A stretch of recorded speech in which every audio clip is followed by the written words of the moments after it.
I have a philosophy in life, which is that all we are the stories that we tell and the stories that are told about us. And that just means that all we are, all any of us has ever been, the entire human experience has been the art of telling stories. It's about trying to explain who we are and why we're here. Is this belief that if I tell you a story about my childhood, that story is my childhood. You can't experience my childhood. You can only experience the stories that I tell.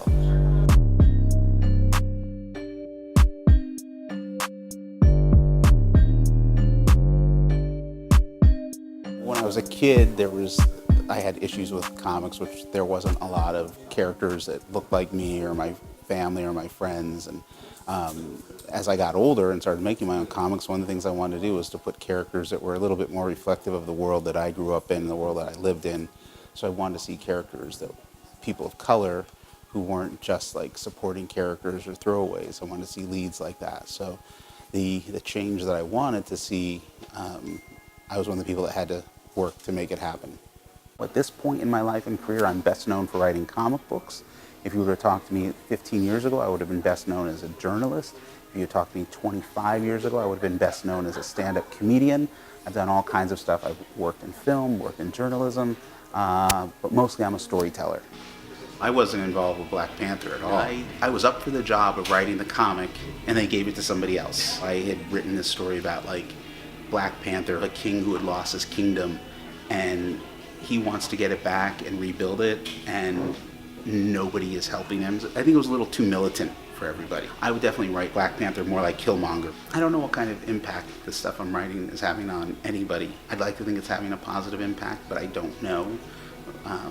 Once in a while I'll get a positive email from somebody. Most of the times people just reach out to tell me how much they hate me, but that also tells me that I'm doing something positive. I mean, they hated all kinds of great people in the past. The thing is that you have to learn how to roll with the punches. It's a lot like being, I guess, a boxer, for lack of a better term. Sometimes you get knocked down. What are you going to do? You're going to get back up, or you're going to lay on the mat.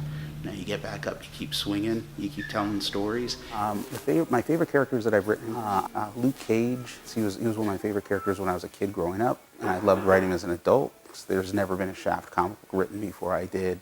That was my all-time favorite. And right now I'm writing Planet of the Apes. That goes back to me being like 4 or 5 years old, watching those movies on TV, and like that is my ultimate childhood dream come true. I've never had more fun writing characters than the Planet of the Apes characters.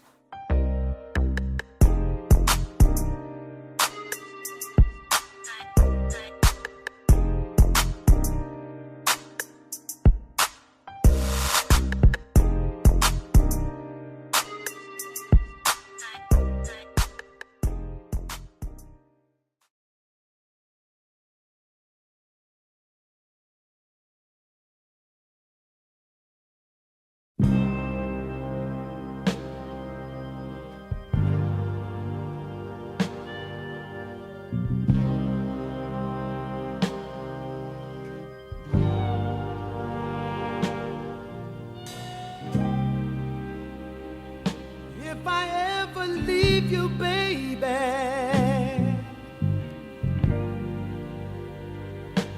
you can say I told you so.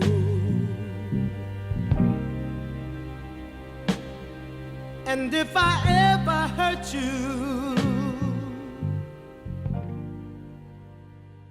you know I hurt myself as well. My name is Bernice Bishop. I was born in Ida, Louisiana, 1944. I have 7 brothers and 5 sisters. It was very prejudiced. We couldn't even try on shoes. We had to take a string and measure your foot and take it to the store to purchase shoes. You couldn't try on clothing. I attended Grambling University from 1962 to 1966. Grambling was like being at home. You had a whirly matron who was like your mom. I first came to Portland, I was 12 years old. I came to Portland because my dad lived here. At that time, we lived in North Portland by George School. My father and his siblings moved to Portland to work in the shipyards. My dad worked in the shipyards probably for 30 years, and he would always come home and take a shower before he would even come to the table. He died with asbestosis from working in the shipyards. Yes, he was working with predominantly black people because it was during the wartime that they came out, because Mr. Kaiser, the person that owned Kaiser Hospital, had solicited black families from the South to come out and build ships. After they had built the ships, then the jobs started dwindling away. But Mr. Kaiser built a hospital for the people, and that was the beginning of Kaiser Hospital. But originally when my dad and his family came out, they lost everything because they were in the flood of Vanport.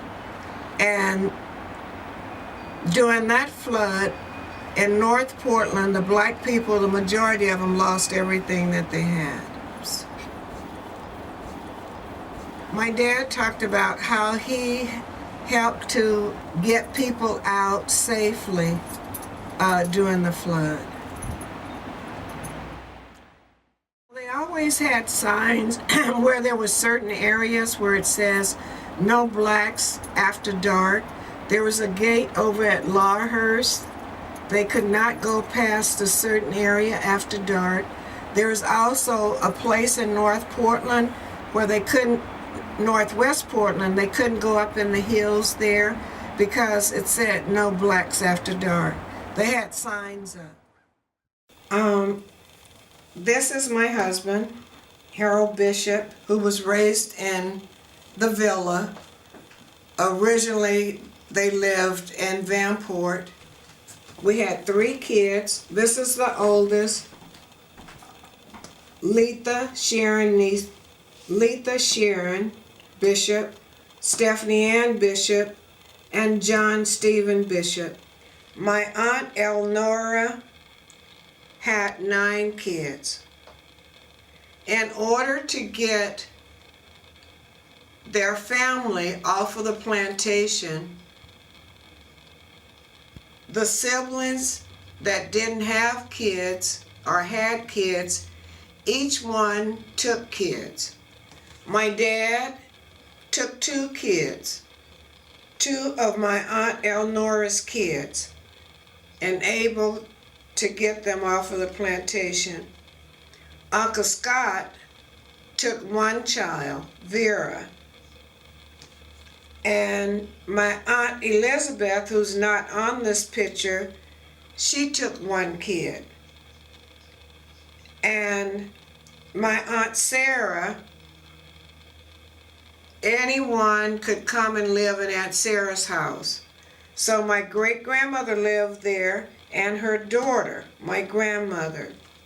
But that was a way to get them off of the plantation because they couldn't take them all at once because it was like they were property of the sharecropper. And there, they had to work from 6 to 6 for $3 a day chopping cotton or picking cotton by the pound. So that's how my family ended up getting their siblings from the South to Portland, Oregon.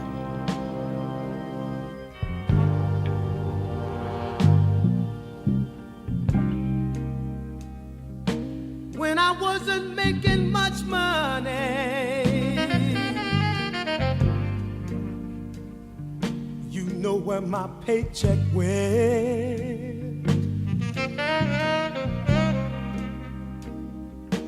You know I brought it home to you, baby.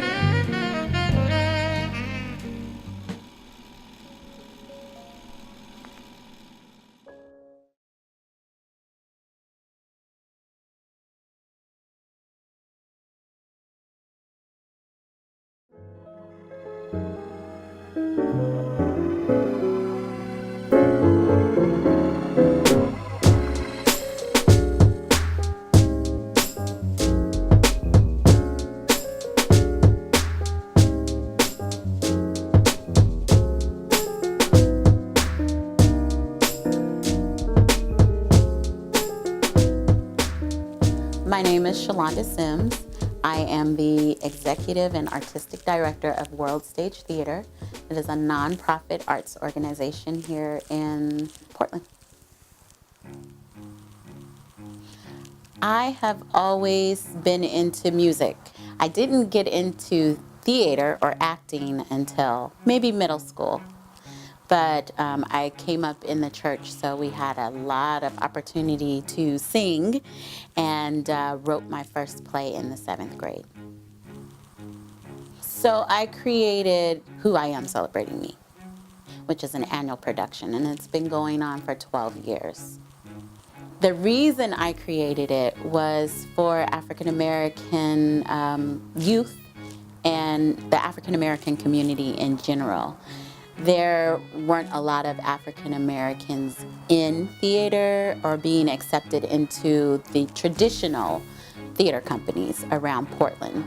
And we wanted to create something where they could have a voice and they would be welcomed and they could be themselves and they didn't have to try to so hard to fit in.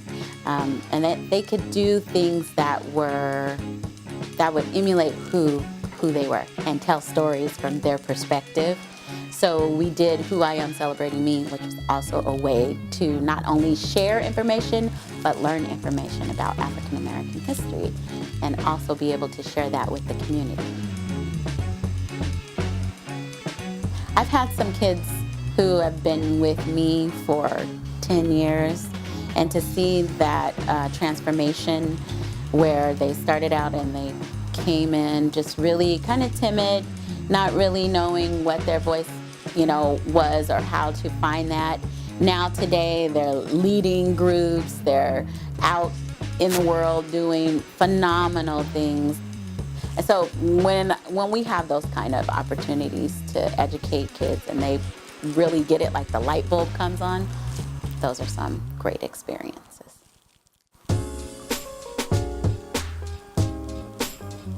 We really realized that there was a need, right?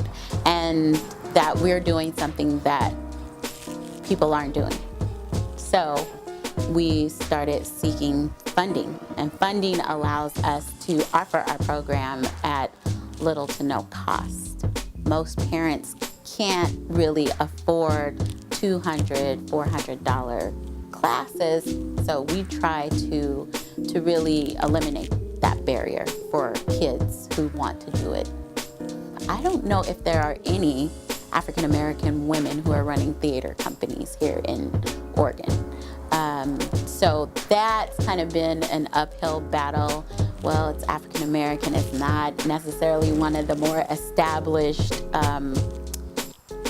theater companies that might be downtown or in Northwest Portland, but we just keep doing our work. We keep doing our work, we keep doing what we're good at, and eventually people realize that even though we do culturally specific work, it's open for everybody, and anybody can benefit from it.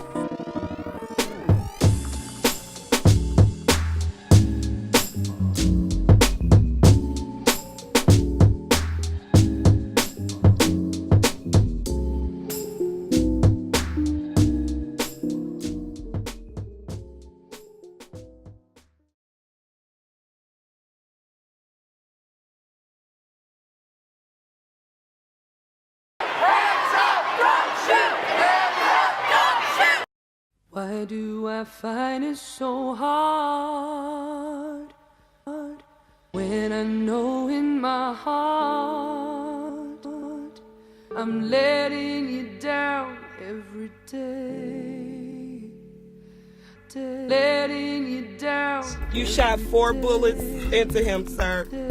He was just getting his license and registration, sir. Why do I keep on running away?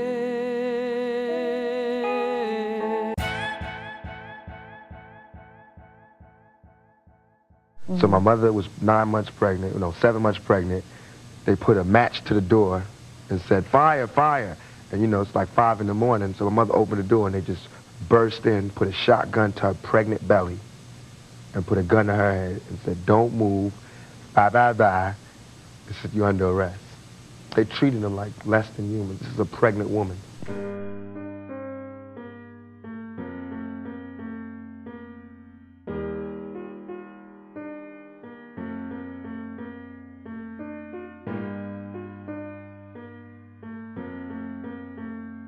What was he like to me? A great, quiet, wonderful kid. He was just special to me. I could depend on him. And I could talk. Sometimes we would sit for hours and didn't say anything to each other, but we just loved each other. And he was a very respectful young man. He was a person that loved sports and he loved to dance. We used to call him a dancing fool. This, as a 3-year-old, he was a jokester. He loved playing jokes. Him and his sister played jokes. He was a hero to his little siblings.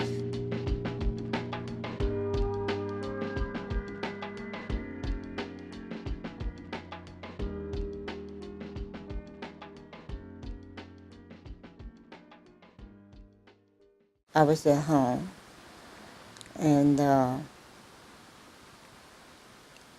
I overheard Donna talking, and I came out of my room, and they told me what was going on, and someone called, and I can't remember who it was, called and said they thought that he had been shot.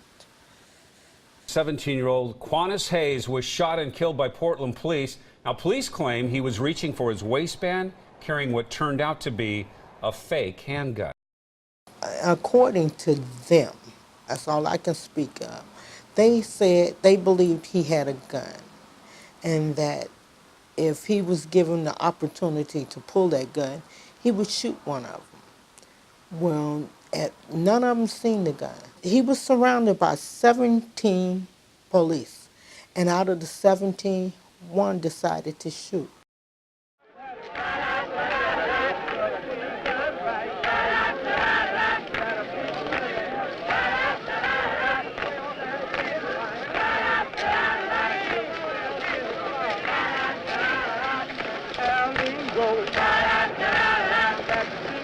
Back in the day, with Martin Luther King, they were sitting at counters and being put in jail for this. Young black men were.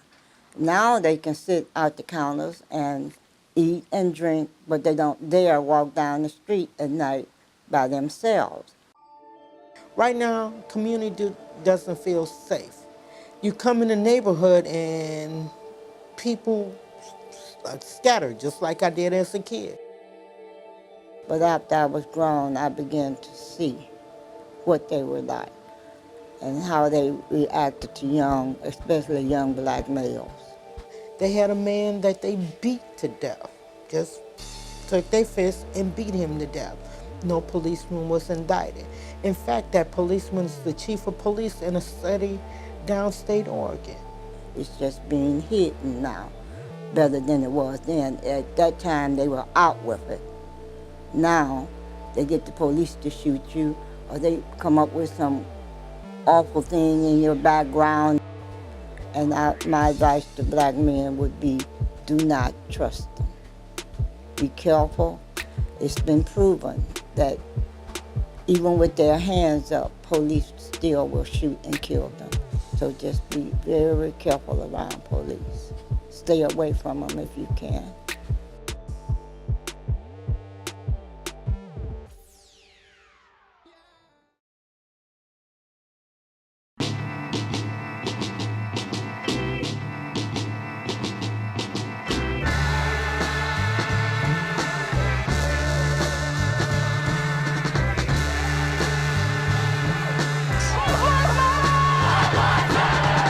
I tell young people, you are the power. I may not see the change, but I know you are the power. You can make the change. Freedom, freedom, I can't move.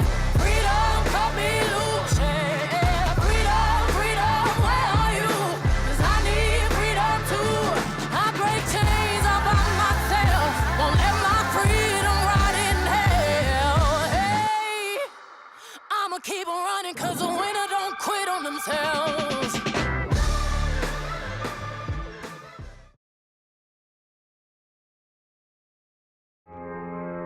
you.